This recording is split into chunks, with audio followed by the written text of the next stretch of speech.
यार, आप सभी का बहुत बहुत स्वागत करते हैं हम अपने YouTube चैनल पर। आज के वीडियो में बात करने वाले हैं दो महत्वपूर्ण चर्चित बिंदुओं पर, जिनमें से पहला है गांधी मंडेला पुरस्कार को लेकर और दूसरा महत्वपूर्ण बिंदु है कि 22वें चीफ जस्टिस ऑफ इंडिया जिनका हाल ही में निधन हो गया है उनको लेकर चर्चा करेंगे। तो दोस्तों, आप सभी से गुजारिश है कि जो चैनल है इसको अपने दोस्तों के साथ शेयर करें और सब्सक्राइब करके ज़रूर रखें, ताकि हम जो वीडियो आप तक पहुंचाएं वो डालते साथ ही मिस कॉल की तरह आपके पास पहुंच सके। तो दोस्तों, चलते शुरू करते हैं। पहला पॉइंट जो कि गांधी मंडेला पुरस्कार को लेकर है, तो इसको हमने एक प्रश्न के रूप में प्रस्तुत किया है। तो वह किस स्वरूप में है, देखते हैं। तो इसको प्रश्न के रूप में लिया गया कि गांधी मंडेला किसे दिया गया। तो इसका जो राइट आंसर है वो कौन सा है कि 14वें दलाई लामा। तो 14वें जो दलाई लामा थे उनको गांधी मंडेला पुरस्कार 2022 से सम्मानित किया गया। अब यहाँ पर नंबर दिया गया है कि 14वें। तो इसको अपन इस तरीके से समझते हैं कि जिस तरीके से सिखों में गुरु बनने की परंपरा थी, या सिख धर्म के जो गुरु रहे हैं, निरंतर गुरु, कि पहले गुरु, दूसरे गुरु, तीसरे गुरु, चौथे गुरु, या गुरुओं में देखें तो तेग बहादुर, अमरदास, गुरु रामदास, इस तरीके से। तो जिस तरीके से सिख धर्म में गुरु बनने का जो क्रम था, उसी तरीके से यहाँ पर जो तिब्बती गुरु हैं उनका भी एक क्या है, क्रम है। तो 14वें नंबर के तिब्बती गुरु हैं, कौन है, जिनका नाम है दलाई लामा। तो इनको 2022 में गांधी मंडेला पुरस्कार से सम्मानित किया गया। अब किनके द्वारा ये पुरस्कार दिया गया, तो इस तरीके से अपन अभी बात करेंगे, देखेंगे आगे कि गांधी मंडेला फाउंडेशन है जो कि क्या करता है, यह पुरस्कार देता है। लेकिन वर्तमान में हिमाचल के राज्यपाल रहे राजेंद्र विश्वनाथ आलकेलकर ने मैकडोनाल्डगंज में दलाई लामा को इस पुरस्कार से सम्मानित किया। अब बात करें कि यह पुरस्कार के अलावा भी इनको सम्मानित किया गया है, तो इनको एक शब्द के रूप में भी सम्मानित किया गया दलाई लामा को। और यह जो शब्द दिया गया है कि दलाई लामा को एक नए नाम से पुकारा जाएगा, शांति का सार्वभौमिक दूत। अब ये इस कारण से हुआ कि इनका जो चुनाव था या नॉमिनेशन था दलाई लामा को गांधी मंडेला पुरस्कार देने के लिए, यह चुनाव 2020 में कर लिया गया था। कब कर लिया गया था, 2020 में। तो इनका चयन तो 2020 में हो गया था गांधी मंडेला पुरस्कार के लिए, लेकिन यह पुरस्कार इन्हें दिया कब गया, 2022 में दिया गया। चलिए चलते हैं आगे। पुरस्कार जो है को लेकर कुछ चर्चा करते हैं। तो यह पुरस्कार किनके द्वारा दिए जाते हैं, तो दिल्ली में हेडक्वार्टर है, या दिल्ली स्थित एक गांधी मंडेला फाउंडेशन है। कौन सा, गांधी मंडेला फाउंडेशन। कहाँ पर है, दिल्ली में गांधी मंडेला फाउंडेशन। इसके द्वारा क्या किया जाता है, गांधी मंडेला पुरस्कार दिए जाते हैं। यह दिल्ली स्थित गांधी मंडेला फाउंडेशन भारत सरकार ट्रस्ट के रूप में पंजीकृत एक गैर लाभकारी संगठन है, और इसके द्वारा ये गांधी मंडेला शांति पुरस्कार प्रदान किए जाते हैं। आगे बढ़ते हैं। इन पुरस्कारों का जो उद्देश्य है, महात्मा गांधी और दक्षिण अफ्रीका के पूर्व राष्ट्रपति रहे हैं जिनका नाम था नेल्सन मंडेला। क्या था इनका नाम, नेल्सन मंडेला। तो गांधी और मंडेला दोनों के अहिंसात्मक मूल्यों को निरंतर आगे बढ़ाने के उद्देश्य से इन पुरस्कारों की या इन अंतर्राष्ट्रीय पुरस्कारों की घोषणा की गई। यहाँ पर एक शब्द है कि गांधी मंडेला पुरस्कार राष्ट्रीय है या अंतर्राष्ट्रीय। तो ध्यान रखें, यह अंतर्राष्ट्रीय पुरस्कार है, राष्ट्रीय नहीं है। तो नेल्सन और गांधी के अहिंसात्मक मूल्यों को बढ़ावा देने के उद्देश्य से या अंतर्राष्ट्रीय स्तर पर अहिंसात्मक मूल्यों को पहचान दिलाने के उद्देश्य से गांधी मंडेला पुरस्कारों की स्थापना की गई थी। किसके द्वारा, गांधी मंडेला फाउंडेशन के द्वारा।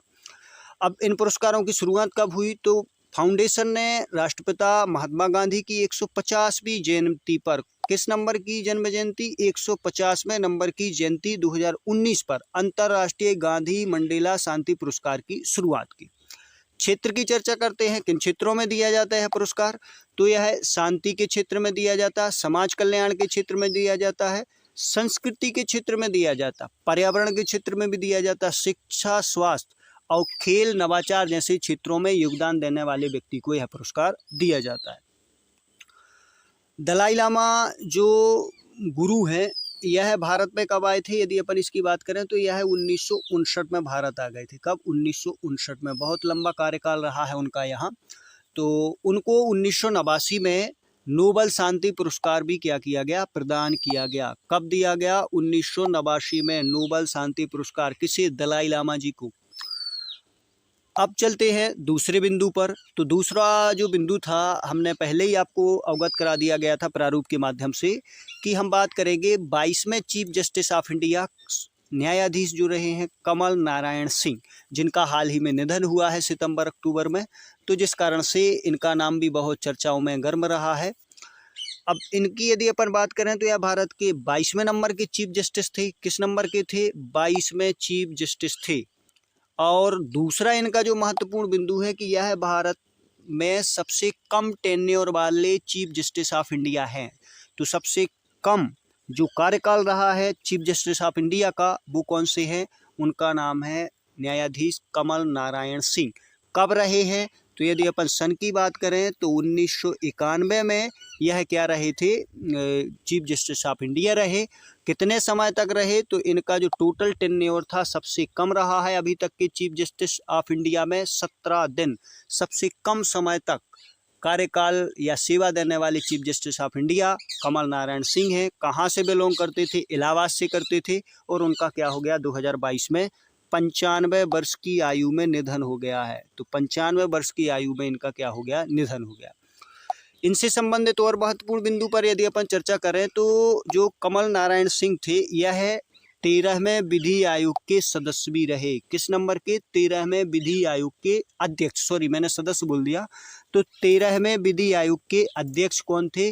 न्यायाधीश कमल नारायण सिंह। वर्तमान में यदि अपन बात करें तो 22वां विधि आयोग का गठन कर दिया गया है, जिसका वीडियो मैंने अपने यूट्यूब चैनल पर पहले ही डाल रखा है, तो उसको आप देख सकते हैं। तो वर्तमान में कौन सा विधि आयोग चल रहा है?